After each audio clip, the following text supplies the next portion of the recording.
La gentillesse seule ne suffit pas. Soyons clairs dès le départ. La gentillesse, à elle seule, ne suffit pas pour survivre dans ce monde.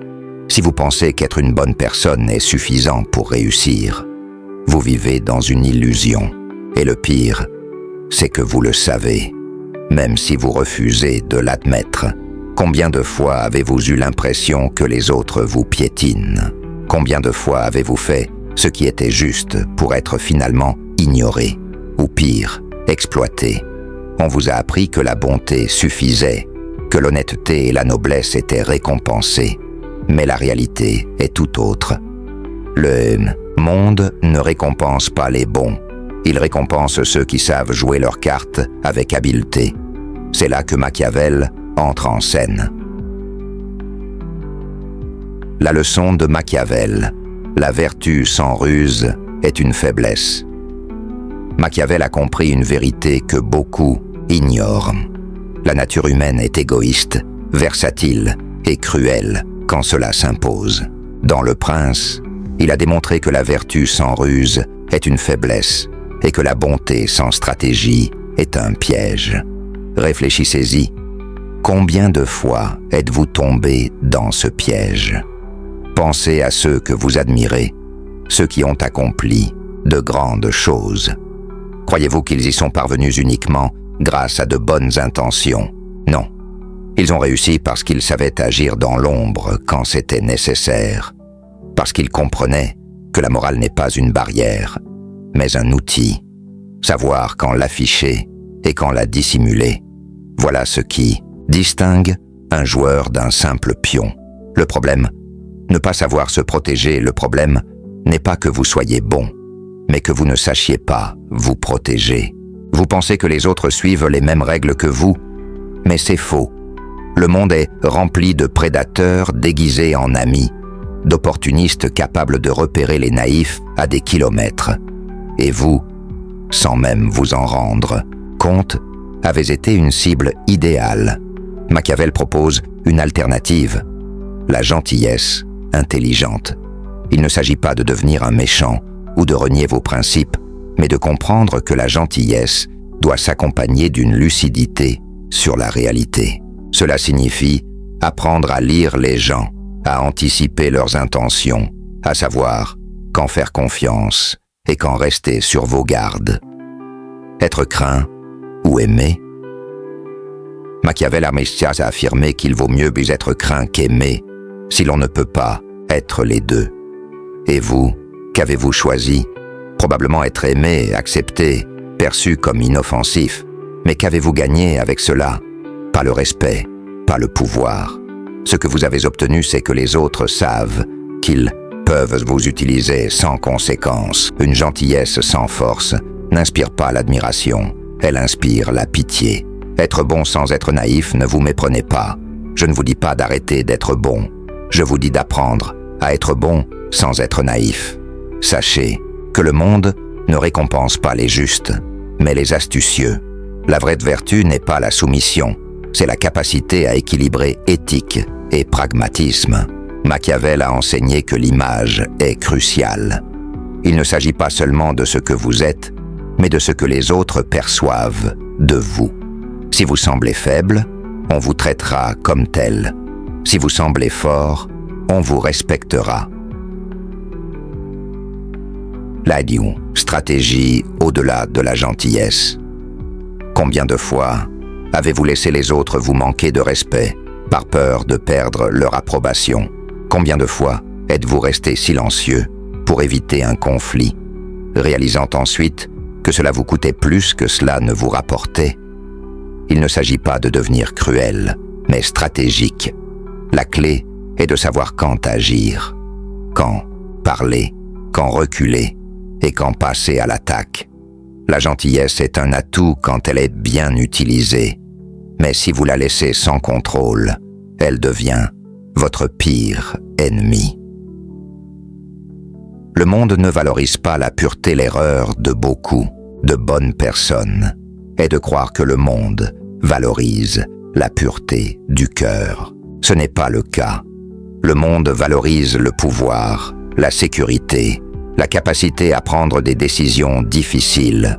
La gentillesse n'est respectée que lorsqu'elle est soutenue par l'autorité. Sans pouvoir, votre gentillesse n'a aucune importance.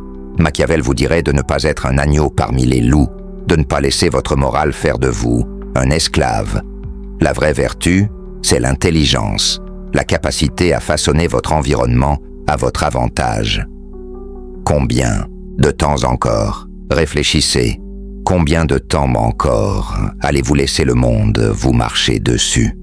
Combien de temps serez-vous victime de votre propre naïveté? Je ne vous dis pas d'abandonner votre bonté, mais de l'exercer d'une manière qui vous profite.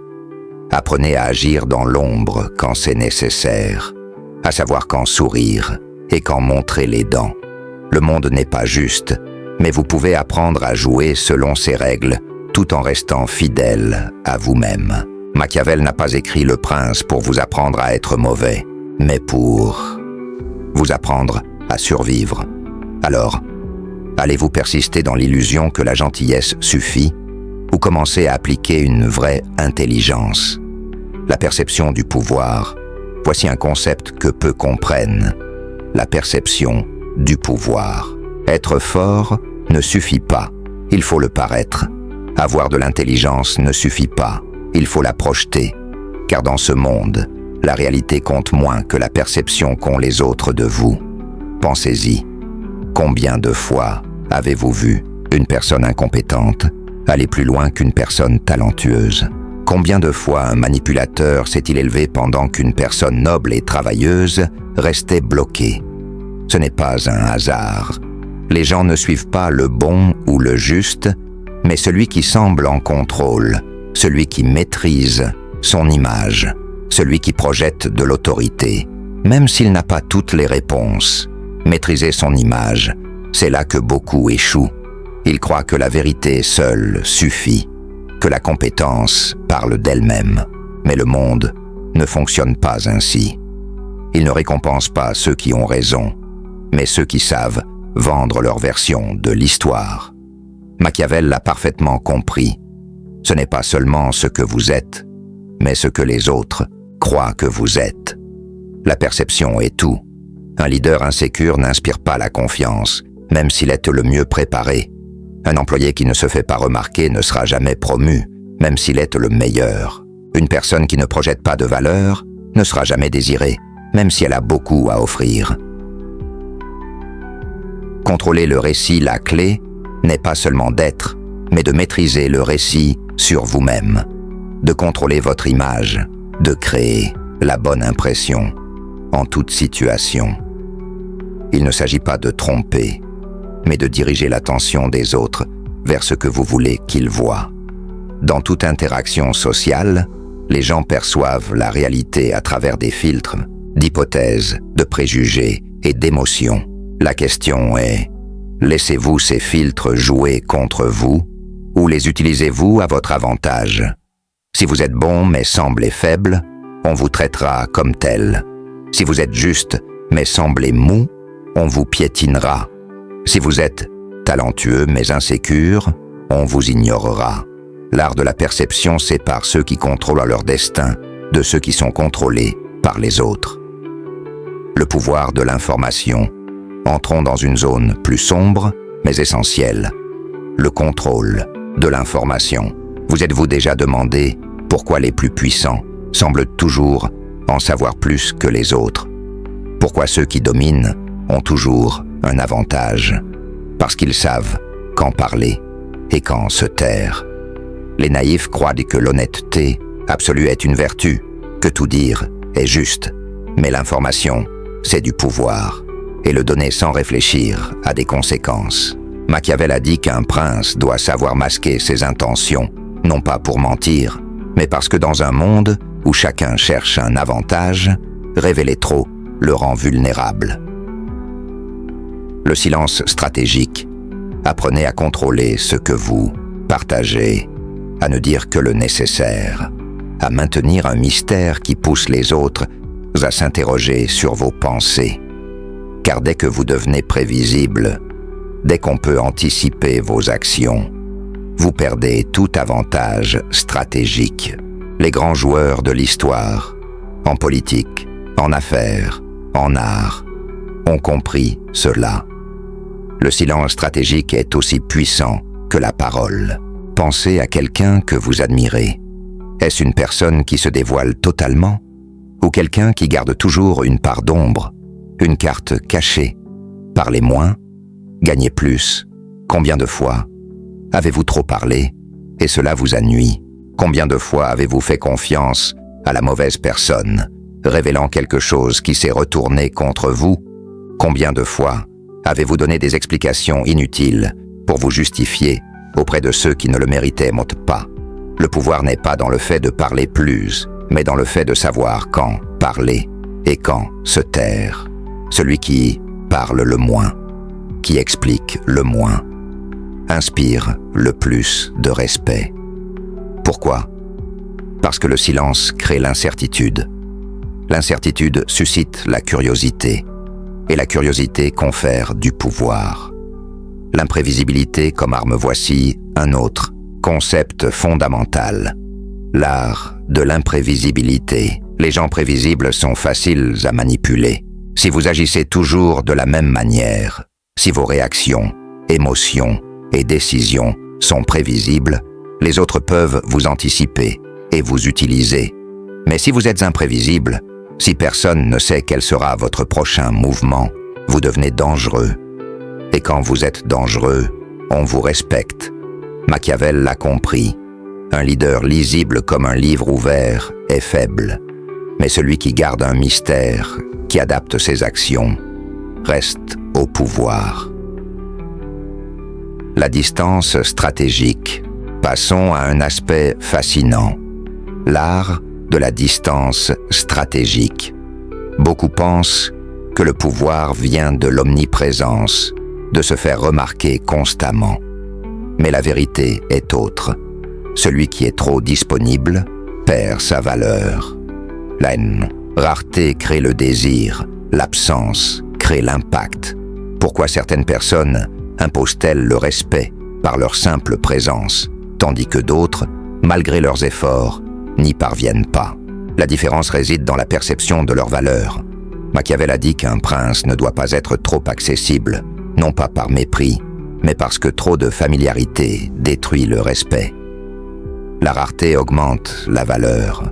Quand vous êtes toujours là, quand vous donnez sans limite, les gens prennent votre présence, vos efforts, votre générosité pour acquis.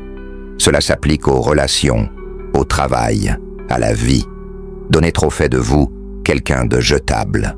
Être toujours disponible vous transforme en ressource, pas en personne de valeur. Combien de fois avez-vous tout donné sans que cela soit apprécié? Combien de fois avez-vous été là pour tous, pour être ignoré quand vous aviez besoin d'aide? Ce n'est pas un hasard, c'est la nature humaine. Ce qui est abondant est méprisé, ce qui est rare est valorisé. Régulez sa présence, apprenez à réguler votre présence, à doser votre attention, à gérer la perception de votre disponibilité. Ne répondez pas toujours immédiatement. Ne soyez pas constamment à portée de main. Faites en sorte que votre absence se remarque, que votre présence soit attendue, car en disparaissant au bon moment, en contrôlant votre énergie, les gens commenceront à vous chercher. Beaucoup craignent de se retirer, pensant qu'ils seront oubliés. Mais si votre seule façon d'exister est d'être toujours là, vous n'avez jamais eu de vraie valeur. Le contrôle émotionnel, un point crucial où beaucoup échouent. Le contrôle émotionnel comme outil de pouvoir. On croit souvent que le contrôle vient de la force ou de l'agressivité, mais la vraie maîtrise, celle que Machiavel a saisie, réside dans la domination des émotions. Celui qui perd son sang-froid, qui réagit impulsivement, qui se laisse emporter par la colère, où l'anxiété devient prévisible, manipulable, faible. Pensez à la dernière fois que quelqu'un vous a fait sortir de vos gonds. Qui avait le pouvoir? Pas vous, mais celui qui vous a déstabilisé. Restez maître de soi. celui qui ne peut être provoqué, qui reste centré quoi qu'il arrive, détient le vrai pouvoir. Dans une discussion, une négociation ou une relation, celui qui garde le contrôle émotionnel l'emporte toujours, car il contrôle la perception que les autres ont de lui. Machiavel l'a dit, un homme prudent agit avec froideur et calcul. Il ne s'agit pas de ne rien ressentir, mais de ne pas être esclave de ses émotions. Si vous y parvenez, vous devenez impénétrable. Les autres peuvent essayer de vous atteindre, mais s'ils ne vous ébranlent pas, ils perdent leur emprise. Patience stratégique, enfin.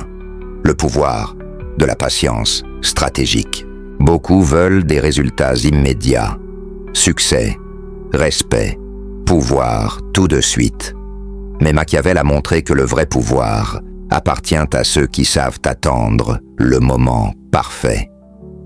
Le monde est plein de gens qui se précipitent, agissent sans réfléchir, décident sans voir à long terme. Mais les vrais stratèges observent, calculent, attendent, comme un chasseur qui ne tire pas au premier mouvement, mais attend que sa proie soit en position idéale. Agir au bon moment, Machiavel a dit que la fortune favorise ceux qui s'adaptent aux circonstances. Il ne s'agit pas de courir partout, mais de savoir quand accélérer ou ralentir. Les médiocres agissent par impulsion. Les stratèges saisissent leur chance. Êtes-vous de ceux qui se précipitent ou de ceux qui frappent avec précision au bon moment? Car dans ce monde, le pouvoir n'est pas au plus rapide, mais au plus intelligent, à ceux qui maîtrisent la perception, l'information, la distance, le contrôle émotionnel et la patience. Devenir une anomalie, ceux qui distinguent ceux qui survivent de ceux qui dominent, c'est la capacité à devenir une anomalie dans le système. Vous savez maintenant que la gentillesse seule ne suffit pas, que la perception est tout, que le contrôle émotionnel est une arme, que la patience bat l'impulsivité et que la rareté augmente votre valeur. Mais à quoi bon si vous continuez à agir comme les autres? Pour des résultats différents, il faut sortir des sentiers battus, réécrire les règles, être imprévisible, changer le jeu. Le monde dévore les conformistes. Si vous faites comme les autres, vous aurez les mêmes résultats. La médiocrité. Pour gagner, soyez celui qui agit différemment, qui ne réagit pas comme prévu, qui garde une carte cachée. Soyez celui dont les paroles comptent, car elles sont rares. Quand vous comprenez cela, vous réalisez que vous n'étiez pas faible, mais mal stratégique. Les gens ne vous ignoraient non pas par manque de valeur, mais parce que vous ne la projetiez pas. Maintenant, vous savez, passer à l'action savoir est dangereux, car en l'appliquant, vous changez. Les gens commenceront à vous remarquer, à se méfier, à vous respecter. Mais cela dépend de vous. Allez-vous agir ou retourner à l'ignorance? Ce qui sépare ceux qui prospèrent de ceux qui stagnent, c'est l'action. Commencez petit, ajoutez du mystère, parlez moins, réagissez calmement, retirez-vous au bon moment, observez avant d'agir. Ces petites étapes changeront la perception qu'on a de vous, jusqu'à ce que vous deveniez incontournable. Êtes-vous prêt? Le monde ne se souvient pas de ceux qui ont juste existé, mais de ceux qui ont su jouer le jeu. Alors dites-moi, êtes-vous prêt à jouer? Si ce message vous a touché, laissez le pouvoir est dans le silence, en commentaire. Et si cette réflexion vous a ouvert les yeux, abonnez-vous, car ce n'est que le début. À bientôt, et souvenez-vous, ne soyez pas un pion, soyez celui qui écrit les règles. Cette traduction conserve le sens et le ton de l'original, tout en étant organisée en paragraphes pour une meilleure clarté.